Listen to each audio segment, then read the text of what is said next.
নমস্কার, আমি তানিয়া। আমার একটি নতুন রেসিপিতে আপনাদের সকলকে স্বাগত। আজ বানাবো মাছের মাথা দিয়ে পটল আলুর সবজি। চলুন শুরু করা যাক। মাছের মাথা ভেজে নিয়েছি, এখন ওই তেলেই পটল ভেজে নেব। তাতে দিয়ে দেব স্বাদ মতো নুন হলুদ। এবার বেশ লাল লাল করে ভেজে পটলগুলো তুলে নেব। এখন ওই তেলেই কিছু আলু ভেজে নেব।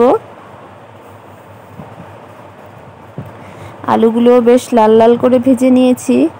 এখন ওই তেলে সম্বারে দিয়ে দেব তেজপাতা, গরম মশলা, জিরে। এবার পেঁয়াজ কুচি দিয়ে ভালো করে নেড়ে চেড়ে ভেজে নেব একটু। এখন দিয়ে দেব কেটে রাখা টমেটো আর পেঁয়াজটা ভালো করে ভেজে নেব। আগে থেকে করে রাখা জিরে আর লঙ্কার গুঁড়ো এবার দিয়ে দেব। এখন মশলাটাকে ভালো করে ভেজে নেব। তেলে ছেড়ে এসছে, মশলাটাও কষে গেছে। এখন দিয়ে দেব ভেজে রাখা আলু পটল। এবার সমস্ত কিছুকে ভালো করে আবার অনেকক্ষণ সময় ধরে কষিয়ে নেব। কষানোর ওপরেই কিন্তু তরকারিটার টেস্ট নির্ভর করে, তাই কষানোটা অনেকক্ষণ সময় ধরে করতে হবে। আমার তরকারি বেশ কষে গেছে। এখন ঝোলের জন্য দিয়ে দেব পর্যাপ্ত পরিমাণে জল।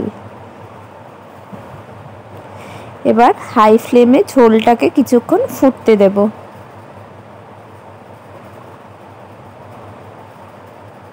এখন দিয়ে দেব একে একে মাছের মাথাগুলো। ঝোলও ফুটে গেছে। এখন উপর দিয়ে গরম মশলা দিয়ে নেড়ে চেড়ে নামিয়ে নিলেই তৈরি আমাদের মাছের মাথা দিয়ে পটল আলুর তরকারি।